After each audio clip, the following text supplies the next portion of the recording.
Hey, True Believers, Englentine here with another episode of Comic Book Origins. This time we're looking at Jared Stevens, possibly the best of all Dr. Fates. Yeah, I can only imagine that the creation of Jared Stevens came while the DC editors were their mothers, because my God, they had to destroy the legacy of Dr. Fate, kill off the Nelsons, everything that you know Dr. Fate to be, just to have this character exist. He was created during 0 Hour, which, yeah. So anyway, that was another attempt for DC to clean up continuity, and then afterwards they had a whole bunch of Zero issues, and that is where possibly one of the worst reboots ever. This is a joke gift, by the way, for a friend of ours named Dalton. It was commissioned by Chrononaut. Thank you very much. And if you want to commission your own video, you can. Just go on over to Ko-Fi.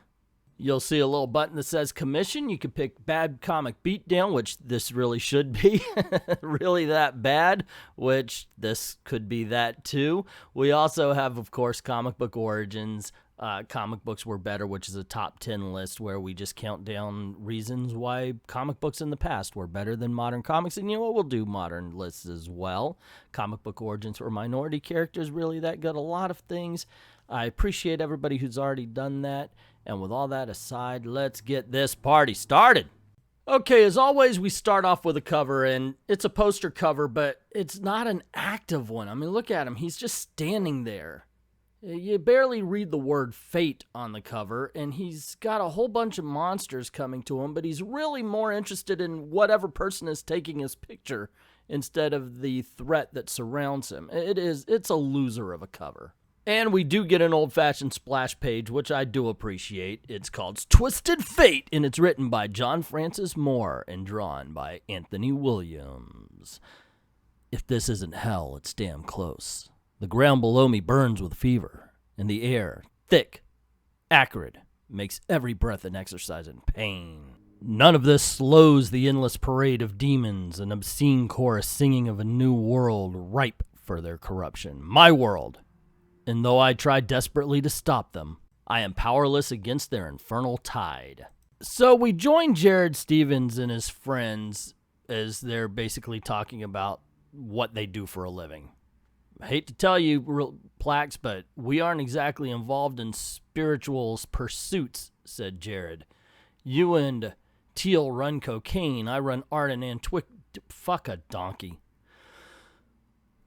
So we join Jared and his friends as he's on an airplane, and they're basically just talking about what they do, so we understand that these are not nice guys. Jared says, hate to tell you, Plax, but we aren't exactly involved in spiritual pursuits. You and Teal run cocaine, and I run arts and antiquities. Profit outweighs morality and metaphysics on the black market. So, okay, our Dr. Fate is not a spiritual guy. But as the plane that they're on lands, we find out that it's actually a drug cartel plane that Jared and all these guys have hitched a ride on, only to find out that at the other end of the flight, they have a man that was hired to kill them. He shoots most of the people except for Jared, who is hiding and decides, okay, he's going to fight it out. After he sees one of his friends throw a grenade and the assassin forgets that it's there, he says to himself, he forgot about the grenade. I've got 4 seconds to make it out of here. Okay, now let's count that. He forgot about the grenade. I've got 4 seconds to get out of here. That right there, just thinking it, is 3 seconds. He's got 1 second. He's dead. I've always hated that particular trope in comic books. Oh, I don't have time to move. I only have time to talk about it. But Jared does make it out of the plane, and of course we get a huge explosion because it is the 1990s. Let's see, there's got to be an easier way to make a living. That explosion's not going to go unnoticed by the local authorities. I think I better disappear before they get here and want to ask questions. Nothing's going right on this job, not since Egypt. Jared Stevens. Jared then sees a couple of older people trying to pursue him. They look ghostly. He's afraid of them. They say, "We're wasting time, my love. We have precious little left to us. Then we must settle matters at the tower." "Your eyes, what are you?" "Feels like I've been slammed by an Arctic wind. Frozen. Helpless." After they disappear, two mysterious beings show up saying that they are late And we find out that they're not after Jared Stevens, but after the two ghosts that followed them. And we find out that they are the anointed of Naboo. So, you know, the Nelsons. The Adventures of Ozzie and Harriet, starring the entire Nelson family. So the Nelson family bring Jared Stevens back to their home in Massachusetts, where he, of course, can't believe it, and they introduce themselves as, we were the being known as Dr. Fate. And he's like, that's supposed to impress me somehow?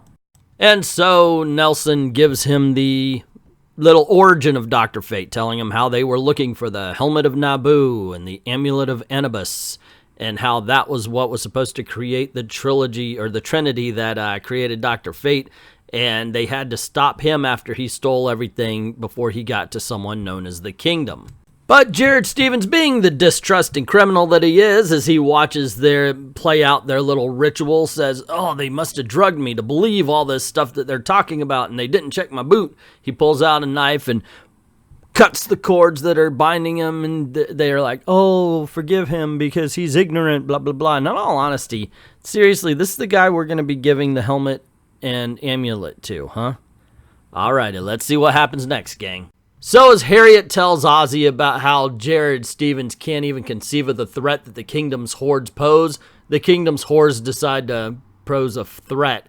And we have Ozzie here saying, the tower's defenses have failed, which in my opinion is just stating the obvious. And you get the hordes posing a threat here, saying, despair, mortals, Bloodstain and Thunderspawn have been charged with your deaths. Bloodstain and Thunderspawn, man, come on, that's 90s naming right there. That's horrible. Oh my gosh. Okay, so it goes on. We promise you pain that will continue into the afterlife. Make you hurt slow, make you hurt bad. That's entertainment. Alrighty, and Jared Stevens is still going, what the hell's going on, man? So Bloodstain and Thunderspawn, they say, oh, we're sitting here for the chosen of order, and they realize, wait a second, there's not much life left in the Nelsons anyway, so they hold up an amulet that's supposed to bind Ozzie and Harriet, and they attack them with it. Bloodstain.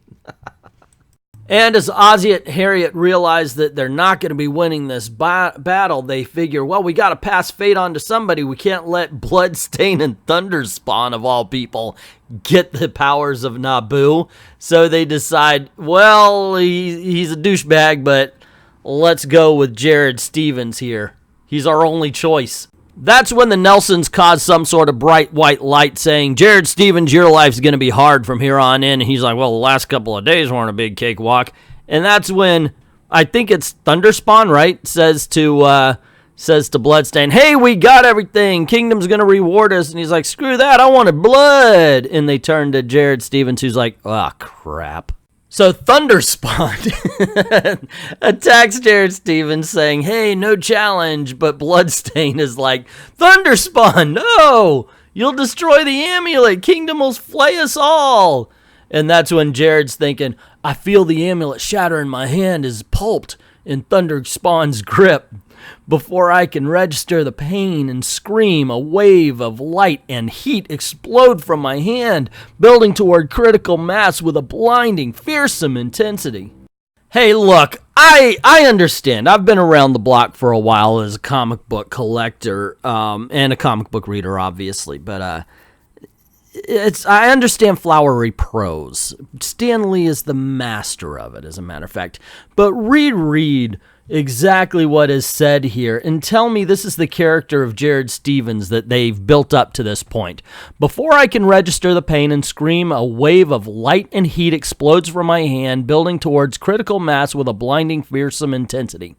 That's not the character that they've made of Jared Stevens up to this point. That is a writer who just wants to seem better than they actually are. And then, of course, as everything explodes, just staying in character, he says, and I am caught at ground zero. Yeah, that's exactly the Jared Stevens that pulls a knife and says, I don't believe my own eyes, you must have drugged me.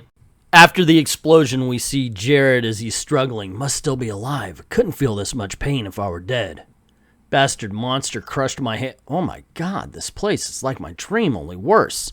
Sounds coming from this direction, some sort of battle. You have cost me more than you know.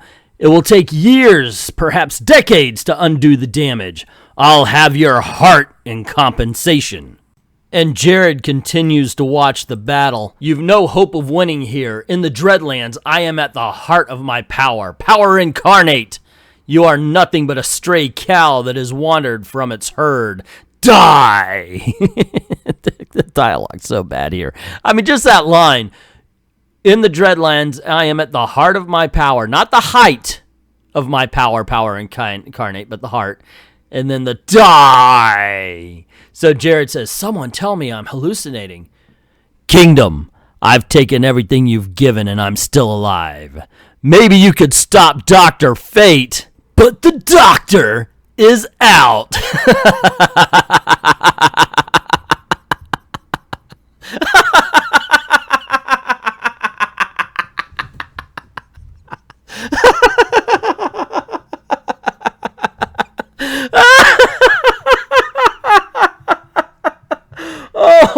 Oh, stop, I'm gonna pee. Oh, stop. You don't, seriously, just stop. Okay. Oh, my goodness gracious. And what's worse, so Dr. Fate has been around at this point for 40 years. And they think that this 90s schlock look is what's going to replace the classic blue and yellow, the helmet of Naboo. My Lord in heaven, you are not serious. It's like Rob Liefeld's wet dream with this crap. Come on, you're not serious. Alrighty, so anyway, we see that it's Jared Stevens actually looking at him as Dr. Fate. They cannot be serious. This is a joke. This book doesn't even exist. I am looking at something that exists in an alternate timeline, the darkest timeline. This does not really exist. I'm not believing my eyes, guys. So whatever Jared Stevens was looking at kind of goes away, and he says, it's me. I'm back in Salem. No monsters and no old folks, just that creepy helmet. Thank God my hand hurts like hell. Pain is real, not sure what else is. The cape works as a bandage. Don't intend to bleed to death. Don't give a damn about antiquity anymore. I need to get someplace where I can figure things out. Then we cut to a woman who walks into her apartment, realizes there's somebody in her living room. She grabs a knife and is like, hey, you're not going to do anything to the man you married. Instead of saying, hey, it's me, Jared. Okay. You could establish that they were married sometime, probably in the next page or two. This is so clunky. So freaking clunky. Especially what follows, because she's like, not the man I married, the man I divorced. And she's like, I'm into something bad. Well, I don't want you to drag me into your criminal life. This isn't like it was before. Oh my God. If you haven't been able to tell, I am not the biggest fan of the writing in this comic. It just really, sometimes you read a comic book, okay, it sounds all right if you read it out loud, but this is just horrible, horrible writing. And on the last page, it shows us what she's looking at. In all honesty, what, you got your hair dyed and a tattoo over your eye? Seriously, that's it? That's what she's, oh my God! I mean, poor choice. You're not going to be able to find yourself a job, but, I don't know. So next up, Naboo. But yeah, I probably will never read next up. Okay, full disclosure, I was not a big fan of Zero Hour. I thought it was their attempt to fix something that wasn't broken. Since Crisis, DC Comics, in my opinion, were kicking all sorts of butt. Zero Hour comes out. They did a whole bunch of reboots. Obviously, this was the worst, or at least one of the worst of them. My gosh, this is so incredibly bad 90s. I like to point out the best. I'll say comic books were better in the 90s and give you 10, at this point, 20 books that were actually good in the 90s. But this is one of those reasons why we look back and we don't like them. Look at him. He's got the shoulder pad. It's just, everything about this screams dated at this point. Not to mention, okay, he's a criminal with the powers of Dr. Fate. He's going to use it to be a criminal. It's not like he's going to go, oh, wow, okay, I am now the Lord of Order when he was an agent of chaos. I'm sorry, it just isn't going to happen. I don't know. I did not like this book. The writing is horrible. It was absolute horrible. The art is passable, but the writing was terrible, terrible, terrible. Could not get into it. What did you think? Did you like Jared Stevens' Dr. Fate? Did you hate it? Let me know in the comments below. What did you think of the video as well? Did you like it, hate it? Once again, in the comments.